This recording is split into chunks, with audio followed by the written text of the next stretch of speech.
Country Life on Midlands 103. Brought to you by W. Orshaw, Burlington Business Park, Tullamore. Supplier of New Holland's tractors in the Midlands. worshaw.ie.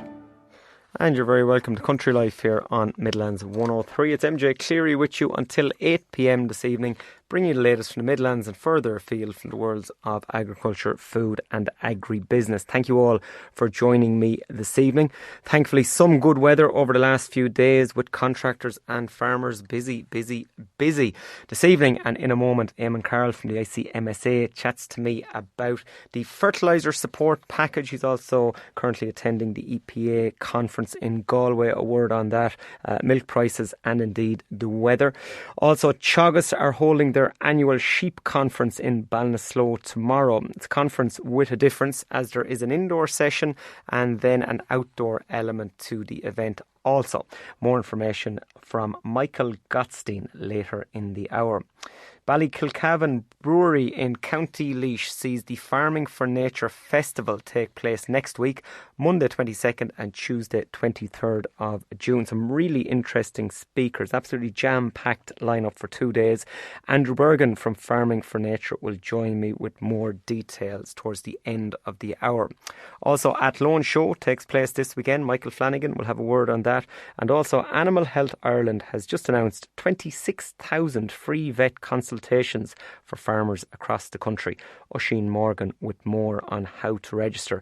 As always, please text or WhatsApp the show with your comments, thoughts or questions to 083 30 10 103. As I said at the outset, we have Eamon Carroll from the ICMSA. Eamon, fertiliser support package amongst other things in a moment. But first, last few days, great chance to get silage tidied up. Certainly, we're seeing contractors at the present moment in time. They're absolutely flat out, trying to get, stocks replenished there again, for the winter period ahead. So it's a very, very busy time on farm and in the field at the moment. Yeah, we had some good weather a couple of weeks back and there was a lot of silage made, but then unfortunately it broke, and I suppose the silage that didn't get made then has bulked up massively here in the last couple of weeks. Maybe quality back slightly, but I don't think farmers will complain next maybe mid-March when they have still full pits or half full pits and they're feeding away. So as you say, busy, but lots of bulk. Yeah, there's a lot of bulk, and and on top of what wasn't got, you had has been a good growing season so far. So paddocks some paddocks were getting strong as well, so they were adding to that body of work as well. So it has been a very, very busy time. But look, given the level of scale that some of these contractors are at, they are able to, in fairness, tidy up a lot of work in a short space of time, but they're still very, very busy at the present moment in time. Yeah, busy. And without fertiliser, we wouldn't have that bulk. Fertiliser support package is one of the topics of conversation for the next minute or two. And this is something, I suppose, look, we can line it up with the fuel support package, which was announced a couple of months back. Fertiliser support package. Farmers are going to need a hand with fertiliser prices where they're at, Eamon. Yeah, so fertiliser prices has been on the rise, with conflict, that has been there, in certain quarters of the world, no different to, as you rightfully said, the fuel.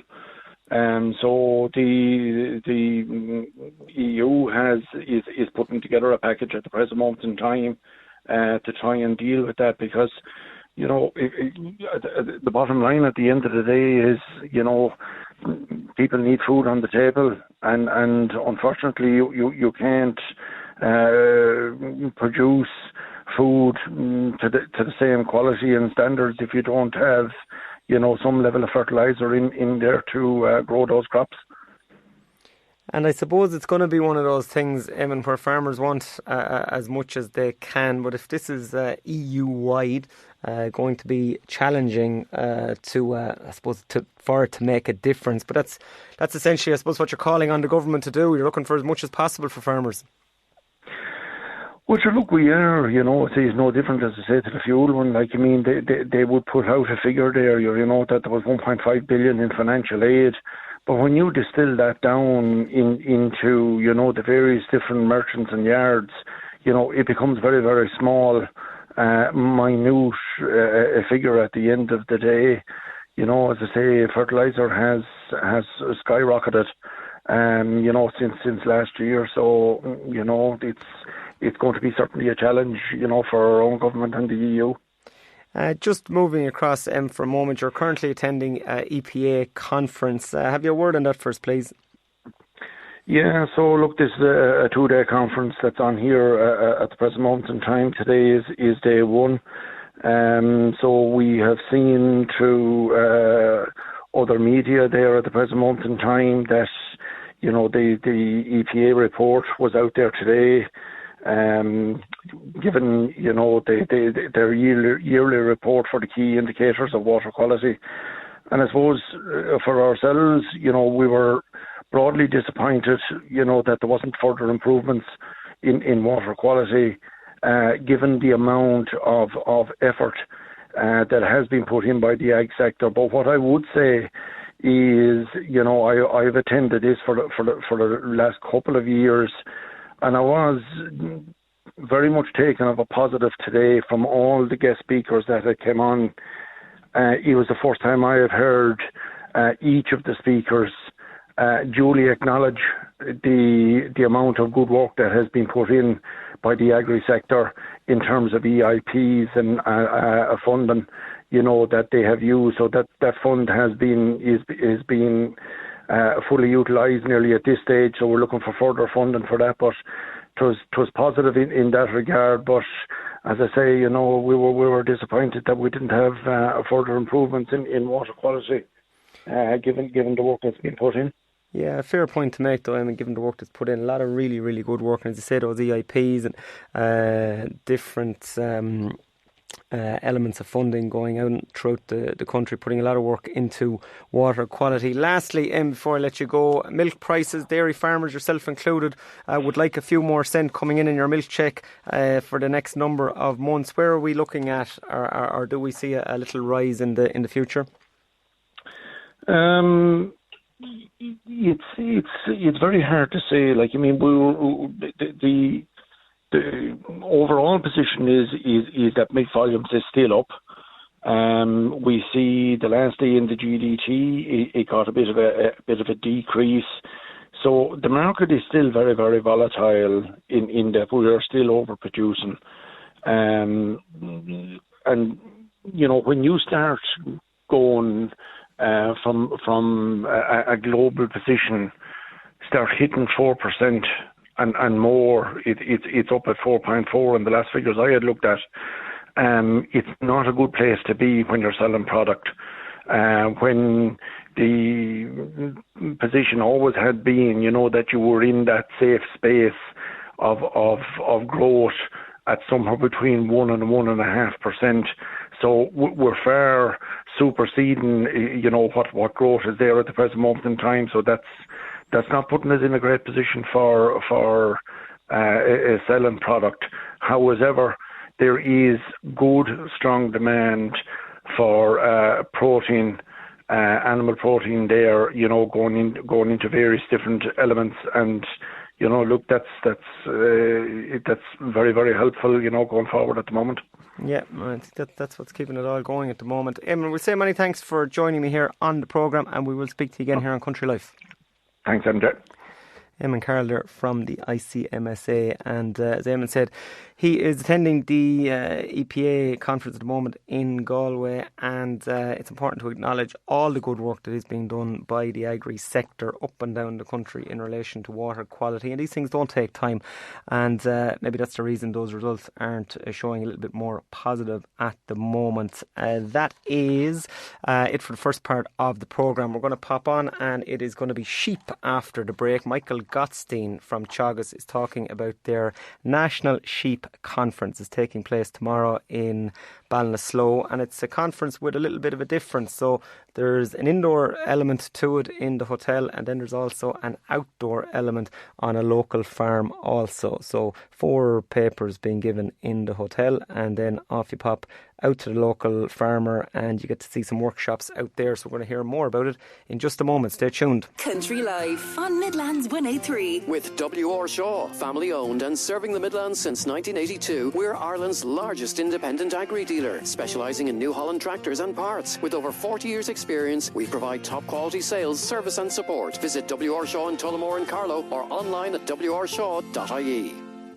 And you're very welcome back to Country Life here in Midlands 103. Now, sheep is the order of the day for the next few moments. Teagasc National Sheep Conference 2026 taking place tomorrow. Michael Gottstein from Teagasc joins me. Michael, many thanks for taking my call this evening. Yeah, thanks very much for having me on, yeah. You're more than welcome, Michael. As I say, the conference is on tomorrow. We'll chat about it in a moment. But in general, fair to say that the mood is good in sheep farming at the moment? Yeah, I think we've had some, very strong prices. I suppose, look at prices prior to Easter were probably a little bit disappointing. I think maybe people mightn't have been that happy with them, in particular people who bought store lambs or expensive store lambs.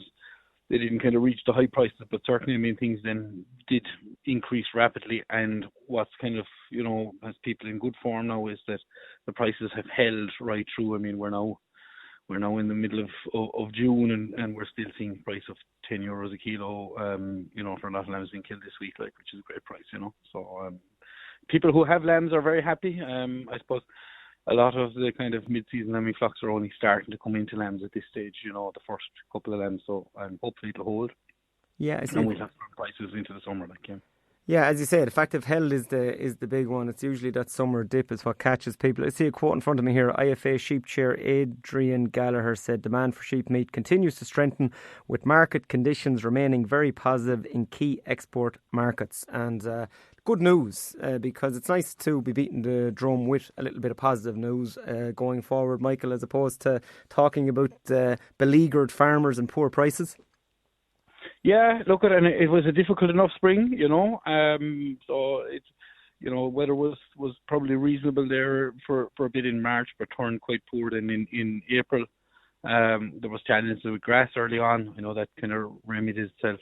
But by and large, I think, despite the fact what we're seeing across the Better Farm program and things like that, is that lambs have done very well. Despite the fact that we've had poor enough weather, poor enough spring.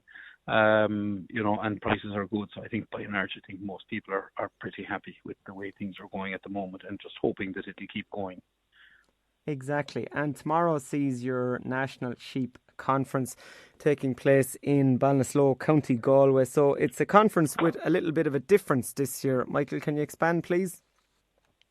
Yeah, so look at I suppose up until this year, what we used to do is we used to run our National Sheep Conference used to be kind of 2 days in January, evening meeting from January from 7 till 9 on the last Tuesday and Thursday in January every year. And I suppose this year we decided we'd do something a little bit different. So what we're doing is we've moved it. First of all, I suppose we're not in January. And we've moved it to June, and we're having a daytime conference, so it's from 3 to 5 as opposed to kind of from 7 to 9, and then we're having an evening outdoor session then from 7 to 9. Well, actually, it's kind of look at arrival from 5:30. There'll be food there, which is kind of sponsored by Keepack, and then there'll be posters there as well from the students that are currently doing sheep research, so people can interact with them.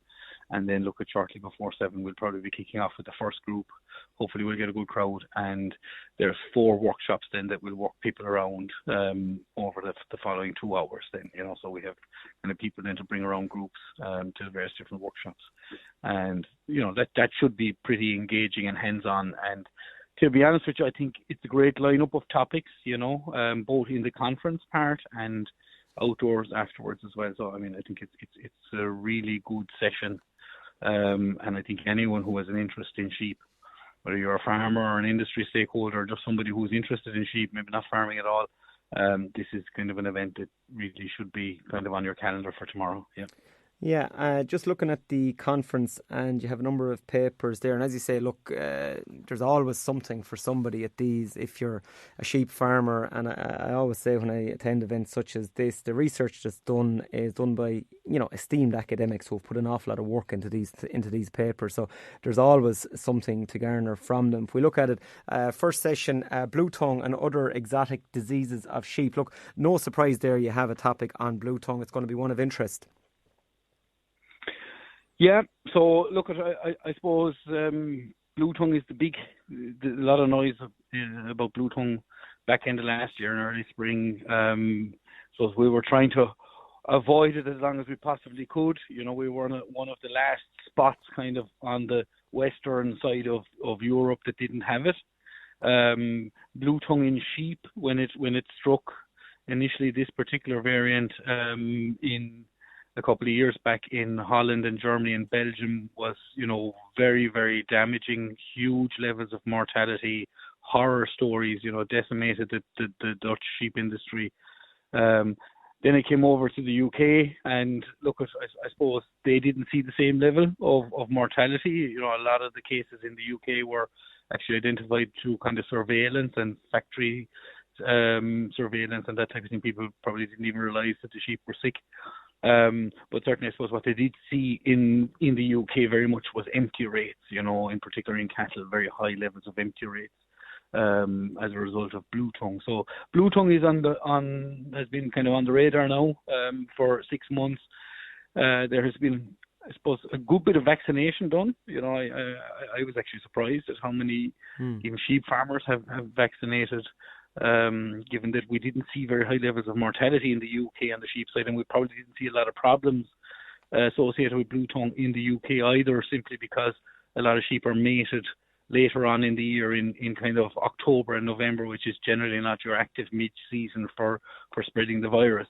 But look, I think people are inquisitive about it, a lot of interest in it, and I suppose on our side in Teagasc, we're getting a lot of calls. I mean, advisors and ourselves again, an awful lot of calls from farmers. Should I be vaccinating? Is this something that I should be doing? So for that reason, I suppose we brought Ruth Sanders on there from the Department of Agriculture. She's going to give a talk about blue tongue, go into a little bit of detail on the disease, give some advice, but she's also going to talk about some of the other exotic diseases that we've started seeing coming into parts of Europe. Luckily, they haven't hit us, but there's lots of different diseases that over the last number of years have started to creep in. We think, that's partially to do with global warming and warmer temperatures and warmer, in particular, warmer winters, Yeah, and as you say, something of interest there for all sheep farmers. You have a second talk, it's on lameness, not something new for sheep farmers, but moving on to, but obviously research done on it and going to be of interest as well. Moving on to just the third paper, an interesting one from a sheep perspective, that of labour. Look, we're constantly hearing labour, especially in the dairy industry. We can't get labour and we can't get help, and it's a real problem. Probably don't hear it as much across in the sheep industry, but it's obviously a salient problem also. Yeah, maybe it doesn't make the headlines, but I mean, if you talk to sheep farmers, one of the things that they constantly refer to is the amount of work with sheep, in particular. Treating sheep for lameness and blowfly strike and all those type of different issues, bringing them in for parasite control. And my colleague Damien Costello, who's based in Athenry, he pulled together a sheep survey there with our colleagues in the advisory side in 2024, the back end of 2024 and early 2025.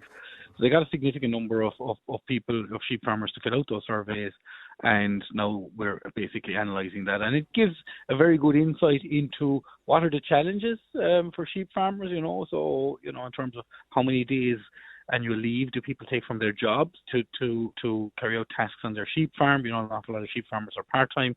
What type of facility sheep farmers have.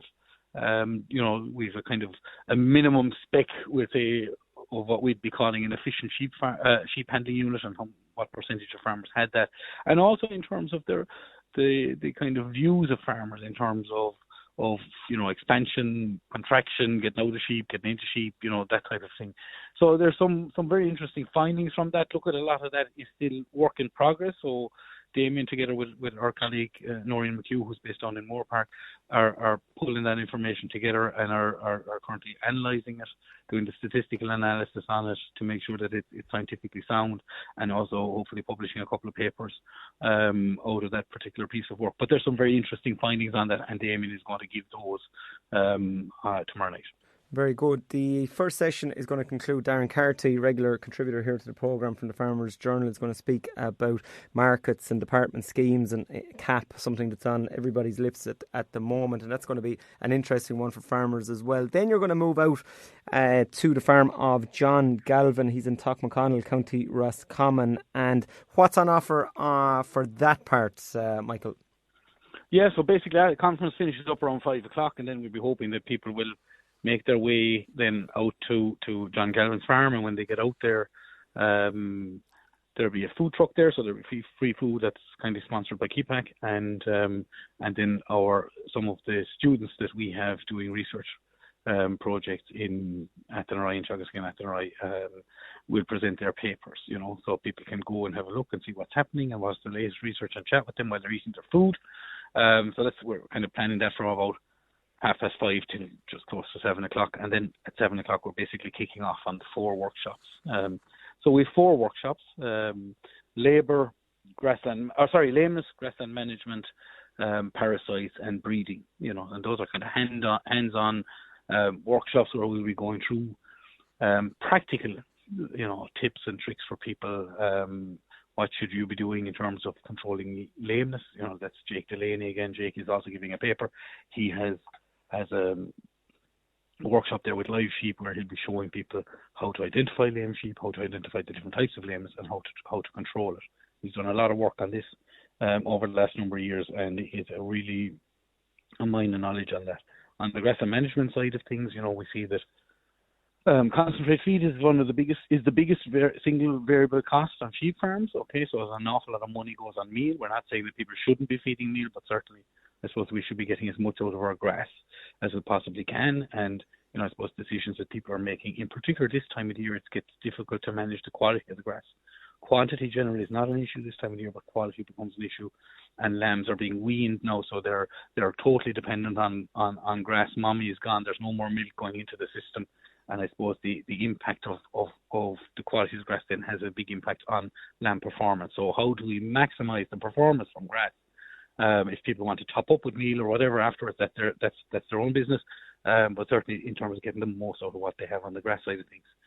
And then I suppose the third one then is the parasite control. And look at, again, we're coming into that time of the year where we see the main mid-season stomach worm parasite species arising on the pasture.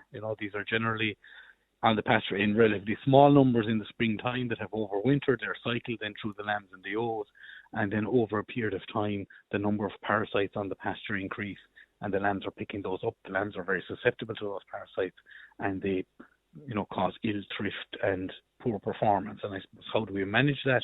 And in particular, how do we manage the resistant parasites, those that are resistant to the drugs, and how do we identify that? So again, look at, we've got Amanda McAvoy there and some of our colleagues that are going to go through that and go through with farmers, real practical type stuff in terms of, what should I be doing on my farm to get the best bang for my buck when I'm going in to treat my animals with parasites to make sure that, I get a good kill, a good clean out, and that my lambs perform to their maximum. And then I suppose look at the last one. The last workshop is the breeding one, and that's a workshop with Sheep Ireland. So they are talking about breeding sheep. We're coming into, I suppose, the breeding season soon for the early lambing flocks. They are generally going to ram sometime in early August. But also we're coming into the kind of time of the year when people start thinking about buying rams and getting ewes ready after weaning for the next breeding season. So what are the kind of things that people should be keeping in mind, and a good bit on the indexes, the genetic indexes, do they work, how do they work, what should I be looking for if I'm buying a ram that is Eurostar rated, what indexes and sub-indexes should I be concentrating on? Huge amount of information tomorrow, Michael, I have to say, and what an amount of work has been put into it already before you've even spoken to farmers. The last question I have for you is, it's in the Shearwater Hotel, Ballinasloe tomorrow, starting from 3 p.m. Can farmers just attend? Do they need to book in advance? How does it work? Yeah, no, there's no booking required. Just turn up. Yeah. And we're hoping for a good crowd. So, we're hoping to encourage people to make an effort to attend. It's a pretty central location. It's easy got to. The farm is about 15 minutes away from the hotel afterwards. You'll be driving there with your own car. Lots of parking there, and looks like the weather is going to play ball with us for a while there. It looked like we were going to have a pretty wet evening. I think the rain by and large is pushing out into later Thursday night and early Friday, so hopefully it'll stay mostly dry. We might get the odd little squib of rain, but nothing major, nothing that people who are out in the weather farming sheep won't be able to handle. So well used to it, Michael, I'd say. Yeah, should be well, hopefully, yeah. Thank you very much for coming on, Michael. Great rundown there, and look, no doubt you're going to be a busy man tomorrow evening. Lots of people will be attending. Thank you, Michael. We'll speak to you again in the programme. Thank you, and thanks for covering it.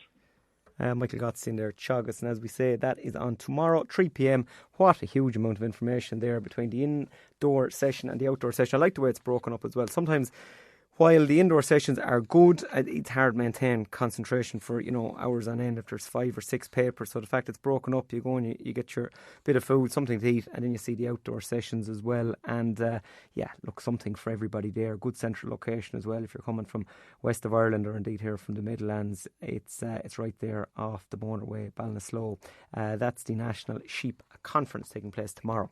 Now, coming up after the break, Athlone Show is on this weekend. Michael Flanagan has a word on that. And also Oisin Morgan from Animal Health Ireland talks about free vet consultations.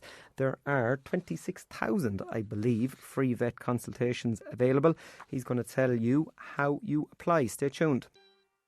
And you're very welcome back to Country Life here on Midlands 103. Now, in a moment, we're going to be talking to Oisin Morgan from Animal Health Ireland. But in advance of that, Athlone Show is taking place this coming weekend, and Michael Flanagan has a word on that. Michael, a quick year since I was speaking to you this time last year, and Athlone Show comes around again.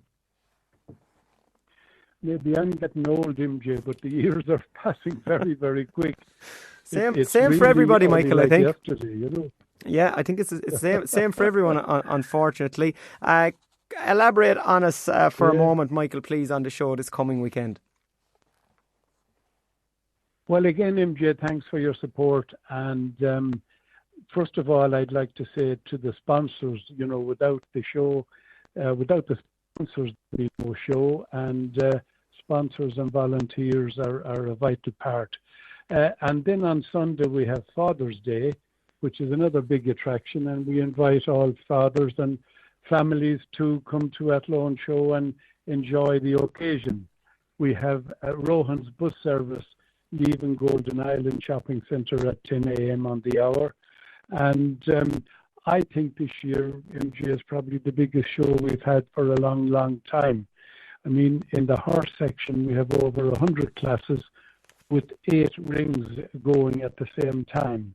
The big feature here is the Athlone Mare and Foal Championship with a 5,000 prize fund kindly sponsored by the local man here, Jim Derwin Equestrian.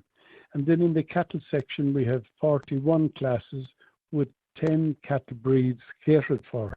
A feature here is the Champion of Champions for the Vera Hines Perpetual Cup and a prize fund of 300, and the reserve gets 150 compliments of the Hines family. But a thing I've noticed here in the cattle section, for the first year ever, we have 2 young stock person competitions. Now, in one of them, there's 17 young stock persons entered, and in the other one, 15. That's from 8 to 12, and the other one is 12 to 15, which is a great sign, MJ, for the ag industry, that the youth are getting involved, and it's great to see them. Absolutely, so Michael. Then we go fantastic. On to sheep. Over 1,000 sheep, and I believe you were talking to Teagasc there earlier on about the sheep. Well, if anybody wants to see sheep, we have over 1,000 sheep entered for Athlone, and we're catering for 12 breeds with 6 All-Ireland finals. The Belgian Beltex, the Texel, the Vendine, the Hampshire Downs, the Charolais, and the Dutch Spotted Sheep. They're all holding their All-Irelands. And then in the crossbred sheep, we have Keepack kindly sponsoring those. So with that amount of sheep, anybody that's looking for quality, I suppose, and quantity, and a variety of sheep, Athlone is the place to be on Sunday. We come to the poultry then, and we have classes here for large and small fowl, plus a display of crossbred hens. And somebody there will tell you about the different types of hens and the colour of eggs they lay. And the nice thing here for the punter is that the first 50 people to visit the marquee will be getting a hen egg and a duck egg freshly laid, free of charge to bring home. We also have duck and egg classes, turkey and poultry egg classes for the different breeds of poultry. The dog show, we have large and small dogs, and champion here will receive the Ellen Devery Perpetual Cup, kindly sponsored by the Devery family. Cookery and veg classes for juniors and seniors, and the vegetables is back again after many years absent. The Food Village and Craft Fair, well, this is always a packed place to be, with Made in the Midlands Food Village. Regional artisan suppliers show off their wares, and then we go to trade stands. We have EDF Power Solutions. They're sponsoring a lot of that part of the thing, and they will have people on the ground. EDF Power Solutions Ireland, they're one of Ireland's leading renewable energy developers, and they'll have people on the ground there that anybody is interested in leasing your land for wind or solar project. They'd be delighted to talk to you. So I'd say with all the different, there's over 60 trade stands in total, MJ, so there should be something for everyone. OPW, by the way, they're having a lovely trade stand there with a stonemason in action, and also the National Parks and Wildlife. So our local minister, Kevin Boxer-Morton, has very kindly presented us with those people for the people to see on their way in. Children's amusements, the usual outdoor, but this year we have a new indoor section. It's known as the Kids Zone, and there'll be indoor entertainment there from 10 a.m. designed for children of all ages. And of course, the big thing is country music. We have him on stage from 2 to 4 p.m. with dancing and jiving competitions, and it's all in a covered maple floor area. We have 2 big screens in the beer garden for the match. Unfortunately, we won't be able to go to Monaghan, but you can come to the Athlone show, relax, have a drink, and watch the match in the beer garden. And after that, we have the cowboy disco for further entertainment. So all in all, MJ, there's a whopping day's entertainment, especially being Father's Day. So we're inviting everybody to attend, and if we get the weather we're having at the moment, it'll be lovely. Well, Michael, I can't say much more than what an advertising pitch that was. If you weren't thinking about going to the Athlone show, you're definitely going to go now. You have an awful lot on offer, Michael, and everybody is catered for. We'll wish you all the best this coming Sunday. No doubt you're going to get a big crowd, and thank you for popping on and having a chat with us this evening.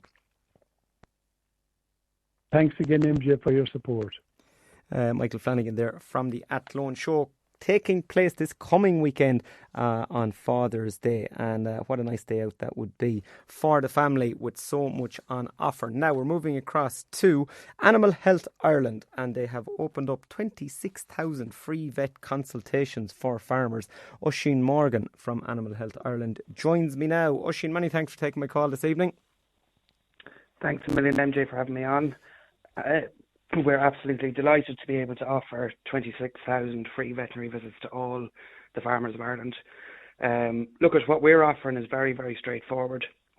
Farmers can avail of a free on-farm visit with their own local vet through Animal Health Ireland. So, look, MJ, most of your farmers and your listeners might have heard of the TASA programs, and that's a targeted advisory service on animal health, which is basically there's funding there from the Department of Agriculture to provide these free veterinary consults to all farmers. So look, at whether you're running sucklers, dairy cows, sheep, horses, pigs or poultry, this is a fantastic opportunity to sit down with your own vet and look at animal health issues that matter to your farm. And look, MJ, every farm is different. So what one lad or lassie in Portlaoise milking 120 cows does probably won't work for the lad or lassie with 30 sucklers in Athlone. And that's really where the TASA visits come into their own. Because each consult is tailored to the needs of your farm and focuses on things like parasite control, biosecurity, herd or flock health planning, or any specific challenges that you might be dealing with. We also have consults there to support farmers that have experienced BVD or TB breakdowns. And one of the most important things that we say all the time is that good animal health starts with prevention and not treatment. And the most effective medicines generally are the ones that you never have to use because you've already prevented the problem in the first place. And look, NJ, a lot of farmers in the Midlands will know this already, but disease issues can affect things like performance, fertility, growth rates, and simply just add stress and extra work at this time that's already so busy. So having that time with your vet, looking at practical preventative measures can often save you an awful lot of time, money, and just headaches further down the road. So the beauty of these TASA visits is that it gives farmers dedicated time with a vet that they already know and trust. And MJ, farmers are clearly seeing the value in this. Since 2016, more than 85,000 free consultations have been completed nationwide, with almost 78,000 of those taking place within the last 4 years alone. And just to give a bit of context to that one, that's 235,000 hours of free veterinary visits to the farmers of Ireland. And in fact, today alone, we opened registrations at 11 o'clock this morning, and we have over 16,000 farmer registrations in already. So look, at my advice would be very, very simple, MJ. If you're interested in a free visit with your own vet on your farm, log on to our website, animalhealthireland.ie, or pop into your local vet office and have a chat with them. They'll be more than happy to help you register. The consultations are completely free, and they're a really valuable opportunity to get expert advice that's tailored specifically to your own farm. And look, at places are limited, so register online or with your local vet as soon as possible. Very good, Oisín. You've covered it all there, exactly what I would have asked you. So we can't say any more on it. It's a great initiative. And the one thing I will pick from what you said there is, yes, the prevention is far better than cure, but the stress it takes away from farmers and the mental health aspect of it, if you can prevent disease, is a huge, huge one. And you did touch on it there. So I'll say many thanks, Oisín, and we will speak to you again on the programme. That's great, MJ. Thanks very much. Oisín Morgan there, Animal Health Ireland. Not too often you hear the word vet consultation and free in one sentence, but with Animal Health Ireland it is free. And those animal health plans are what are necessary on farms. But if you're doing your board BIA audit as well, and if you've lost a certain percentage of stock the previous year, they will ask you for an animal health plan. So you'll know yourself if you need one. If you're going well on the farm and everything's going fine, look, you won't. But if deaths are that little bit high and you're wondering what you should do, be it a vaccination programme or whatever the case may be, then this is for you. So animalhealthireland.ie, or pop into your vet and say you're interested in this Animal Health Ireland free consultation. Now, coming up after the break, we're going to be talking about Farming for Nature Festival taking place next week, Monday and Tuesday. And I'll pop to the break really quickly. Andrew Bergen is going to pop on and tell us about it, so stay tuned. Country Life on Midlands 103. With W.R. Shaw. Looking for the best in farm machinery? We've been supplying top quality New Holland tractors and parts and providing service since 1982. Our expert team is here to keep your farm running smoothly, with branches in Tullamore and Carlow. Visit wrshaw.ie today. And you're very welcome back to Country Life here on Midlands 103. Now, Farming for Nature. Andrew Bergen joins me to speak about the festival taking place next week. Lot going on in County Laois next week, Andrew. There sure is, MJ. Yeah, it's going to be a big day and a half on Monday afternoon and all day Tuesday. When we talk about farming for nature, Andrew, some people may say from the outset, oh, look, that's for maybe small-time guys or girls or organic farmers or people who, aren't pushing their farm, if you will, in a business-like manner. But we must put that to one side at the outset. There'll be lots of people attending this and they have fine professional endeavours ongoing that are trying to make as much money as possible.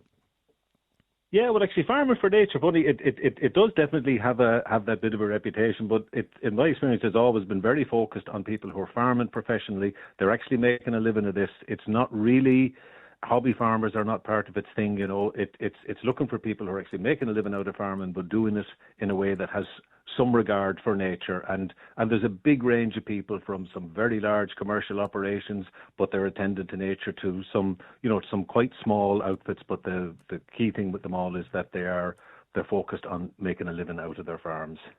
Yeah, I'm just going to pop to a few of the different chats that you're having over. I have Monday here in front of me at the moment, and if I got you on at 7 and if I had the full hour, I'd probably be able to go through them in detail, and we'd still run out of time. There's that much going on, Andrew. Genuinely, it's a fantastic lineup. But just picking a couple here, and even the people you have attending, our own Dorina Allen from the Midlands, from County Laois, is speaking to you on soil health. Now, look, soil health, it's a big one, but it's still maybe a little bit underappreciated as to how important it is. It is really, and like up to a few years ago, I'm still largely ignorant, but I was really pig ignorant about it. But once you get into anything to do with sort of the regenerative or conservation or biological agriculture, as I call it, it kind of comes back to the soil health. And, what we've done with soils, what we've done with farming, I suppose, in the last few generations has been tough on the soil. And really, it's if we can rebuild a bit of soil health, it's actually an awful lot easier to farm. And that's certainly in my own case, it's what I'm trying to do. And it's very much the focus of every part of the show, really, even the more food element things, because a lot of, once they talk about, a good soil produces good food. Yeah, I'm seeing here as well, there's another one, Mick Kelly, GIY, Grow It Yourself. He is speaking with a lady, Dr. Rupa Maria, and it is You Are What You Eat, the connection between our gut biome and our surroundings. And again, coming back to that, how important food is for health. Yeah, definitely. Well, Mick is very well known to us all. I haven't met Dr. Maria before, but I'm really looking forward to seeing that one. She has a hell of a reputation. And there's quite a bit. I mean, there's stuff on ferments there as well. There's a journey in nutrition. Dr. Steve Collins is talking to Ella McSweeney later that evening. We have our own David Welsh chemist, and he's doing a barley to beer tour of the brewery that evening. And there'll be a biodynamic wine producer from Austria. So, if that doesn't put a smile on our face, there's not much hope for us. Yeah, then we'll move on to it's a 2-day event. So moving on to the next day, Ken Gill. Ken, a lot of these people have featured here on the programme over the last period of years. They're at the forefront of what to do in agriculture. Ken from County Offaly, building resilience for your farm and your pocket. Again, another aspect on the financials and the importance of making a profit. We're looking at agroforestry here as well. Big push on agroforestry in the last couple of years for people who wish to have another income stream on the farm. Essentially, if you're interested in something a little bit different, like you're going to find a workshop here that suits you.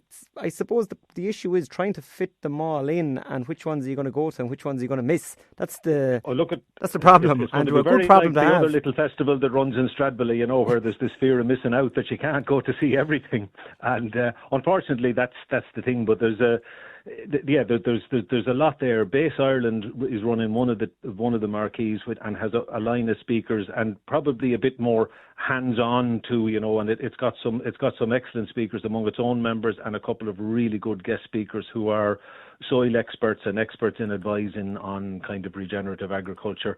The overall theme of the festival was always designed to be, this has to pay. This is, it's all very well, looking after nature, but they say you can't go green if you end up in the red. And there's a strong focus on how do you make a living out of this. That's a very good one, Andrew. You can't go green if you're in the red. I have to say, excellent. Another just part of it, looking at it here, Fit Farmer session. Laura Tully, again, Laura joined us here in the programme many times in the past. And that whole aspect then of eating well, exercising, healthy body, healthy mind, healthy soil. It's a symbiotic relationship, really. It's full cycle. It is, and you know, if you just relax and allow yourself for the day or the 2 days, if you can make it, to just get into it, like a lot of these festivals too, NJ, it's going to be the chat and the people that you meet. Or, you know, that's, for me, it's often what I really take home is more what I learn over a sandwich or a pint with somebody during an event like this, and the connections that you're going to make. When we talk about food, then people are going to be here for a day and a half. They're going to be hungry. What are the food options? Yeah, there's a range of food suppliers there. The likes of Grange Con Kitchen, who'd be very well known in just barely into West Wicklow over the Kildare border. They've been running an extraordinarily successful cafe in a yurt in a bit of a garden in a small village for the last several years, and the focus is on pretty nutritious, locally produced food at the event, and there'll be no shortage of options there. Your people are welcome to bring their own picnics, and there'll be facilities for that too. Should also mention that there's camping, and David in the brewery has been doing camping for the last couple of years for people going to the electric picnic, so they're very well set up for glamping. You can either bring your own tent or rent one of their yurts. Now, unfortunately, what I have to say to you in all of this is that the festival at this stage is completely sold out. Well, it's very good for us because we put an awful lot of work into it. But for this year, unfortunately, we don't have any more tickets available, and we're limited by insurance to our capacity, so we won't be able to entertain people turning up on the day. But there will be 800 people there, which is quite a lot of people to get our message to, and if all goes well, we'd hope to see lots more next year. Well, that's what I was going to say to you, Andrew. We had this interview organised back a few weeks ago, so you obviously didn't know that it was going to be completely sold out, but it would augur well for next year, in that capacity then can be increased, and that's what you're looking for, and that's what we want. Yeah, because you know yourself, the first year is something, it's a bit of a shot in the dark. You're trying to be ambitious and not fall on your face. So far so good. We're going to start on the proper site set up, marquees going up tomorrow now, and there'll be a very busy weekend getting everything in ship shape for Monday afternoon when we open the gates. A long way from falling on your face. It's excellent festival. I look forward to speaking to you well in advance of it next year, Andrew, where capacity is going to be well increased. And I'm going to say many thanks for joining me here on the programme. Thanks very much, MJ. Good to talk to you. Bye-bye. Andrew Bergen, Farming for Nature. Now, we're just out of time. I'd like to thank Andrew for joining me there on the programme, Farming for Nature. And unfortunately, tickets are sold out for this year. Well, what a great lineup. That is it for this evening's programme. I'd like to thank all of my guests here over the course of the hour. Eamon Carroll from the ICMSA back at 7. We had Michael Gottstein, the Sheep Conference tomorrow. Michael Flanagan, Athlone Show this Sunday. Oisin Morgan, Animal Health Ireland for the free vet consultations. Now, shows repeated Sunday morning, 7 a.m. through to 8 a.m. You can get us wherever you get your podcast. Type in MJ space Clery, Clery, and we will pop up. You can listen at your leisure. We will be back with you next Wednesday evening, as always, 7 p.m. We wish you a good week, good evening, and we will speak to you in 7 days' time.